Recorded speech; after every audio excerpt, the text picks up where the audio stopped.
Here is my review of the film gangs of Godavari. First of all movie చూసాక నాకు average అనిపించింది guys. ఇంకా ఇన్డెప్త్గా movie review గురించి మాట్లాడుకునే ముందు hello great Telugu people, welcome back to great info Telugu. ఇక story విషయానికి వస్తే ఈ మూవీ స్టోరీ గోదావరి ఏరియాలో లంక ప్రాంతంలో నివసించే రత్నాకర్ యొక్క రైజ్, రూల్ అండ్ డౌన్ఫాల్ చుట్టూ ఉంటుంది. అంటే చిన్నప్పటి నుండి అనాథైన రత్నాకర్ తాను ఎదగడం కోసం ఎలాంటి పనులు చేస్తాడు, ఎదిగాక చేసిన తప్పులేంటి అండ్ ఫైనల్గా తన డౌన్ఫాల్, వీటన్నింటి మధ్యలో పాలిటిక్స్ చుట్టూ మూవీ తిరుగుతుంది. మూవీ స్టార్టింగ్ నుండి ఎక్కడ టైం వేస్ట్ చేయకుండా చాలా రేసీగా తీసుకెళ్తారు. రత్నాకర్ స్టెప్ బై స్టెప్ ఎదిగే ప్రాసెస్ అంతా చాలా స్పీడ్గా జరిగిపోతుంది. అలాగే ఫస్ట్ హాఫ్లో వచ్చే కామెడీ కూడా బాగుంటుంది. It was engaging. అండ్ చుట్టంలో చూసి పోకల సాంగ్ చాలా బాగుంది. మూవీలో చూస్తుండగానే అయిపోయింది, అరే అప్పుడే అయిపోయింది అనిపించింది, ఇంకా కొంచెం సేపు ఉంటే బాగుండేది అనిపించింది నాకైతే. కానీ అదేంటో మూవీలో హీరో ఏ పని చేసినా అది హీరోకి ఫేవర్గానే మారిపోతుంది.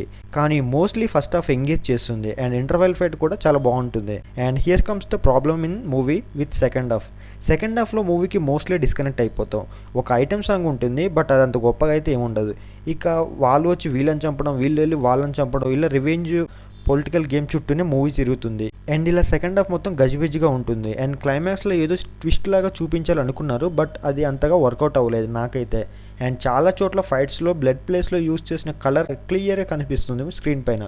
మినిమం కేర్ తీసుకోలేదు పోస్ట్ ప్రొడక్షన్లో అనిపించింది నాకైతే. అలాగే యాక్షన్ సీక్వెన్సెస్ అయితే బాగున్నాయి మూవీలో, especially in first half. Movie మొత్తం మీద ఒకటే సాంగ్ బాగుంది నాకైతే, బట్ మూవీలో ఉన్న సాంగ్స్ అయితే మూవీని ఏ విధంగా డిస్టర్బ్ చేయలేదు అనిపించింది. And Yuvan Shankar Raju BGM అయితే నాకు ఎందుకో కొంచెం మిక్స్డ్ ఫీలింగ్ కలిగింది, ఒక బిట్ తప్ప. అదే మూవీలో రిపీటెడ్గా వింటుంటాం మనం. అండ్ కొన్ని చోట్ల యానిమల్ బీజిఎంని అండ్ మరి కొన్ని చోట్ల యువన్ శంకర్ రాజు ఓల్డ్ మూవీస్లోని బీజిఎంని తీసుకొచ్చి రీమిక్స్ చేసుకుంటున్నట్టు అనిపించింది. ఇక యాక్టింగ్ విషయానికి వస్తే విశ్వక్సేన్ యాజ్ లంకాల రత్నాగా చాలా బాగా పర్ఫామ్ చేశాడు. ఈ మూవీకి ఇతనే బిగ్గెస్ట్ ప్లస్ పాయింట్ అని చెప్పాలి. మూవీలో అక్కడక్కడ కొన్ని ఫ్లాస్ ఉంటాయి, బట్ విశ్వకన్న స్క్రీన్ మీద ఉంటే అవి మనం పట్టించుకో. అండ్ ఇంకా హీరోయిన్గా చేసిన Neha Shetty did a decent job, but తనది మూవీలో అంత ఇంపార్టెంట్ క్యారెక్టర్ అయితే కాదనిపించింది నాకు. జస్ట్ ఒక సపోర్టింగ్ క్యారెక్టర్ లాగా అనిపించింది.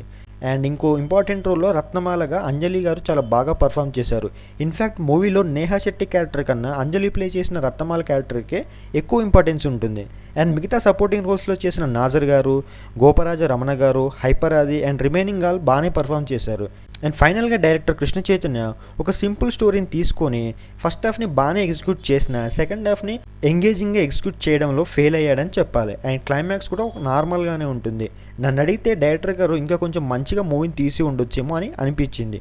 ఒకవేళ మీరు చూసింటే మూవీని మీకు ఎలా అనిపించిందో వెళ్ళి కామెంట్లో చెప్పండి, నేను కూడా తెలుసుకుంటాను. So that's it for this video guys. ఒకవేళ కనుక మీకు ఈ వీడియో నచ్చితే లైక్ చేసి మీ ఫ్రెండ్స్ అండ్ ఫ్యామిలీ మెంబర్స్కి షేర్ చేయండి. అలాగే మన గ్రేట్ ఇన్ఫో తెలుగు ఛానల్ని సబ్స్క్రైబ్ చేసుకోండి. అండ్ డిస్క్రిప్షన్లో ఇచ్చిన లింక్స్ పైన క్లిక్ చేసి మన సోషల్ మీడియా హ్యాండిల్స్ కూడా ఫాలో అయిపోండి.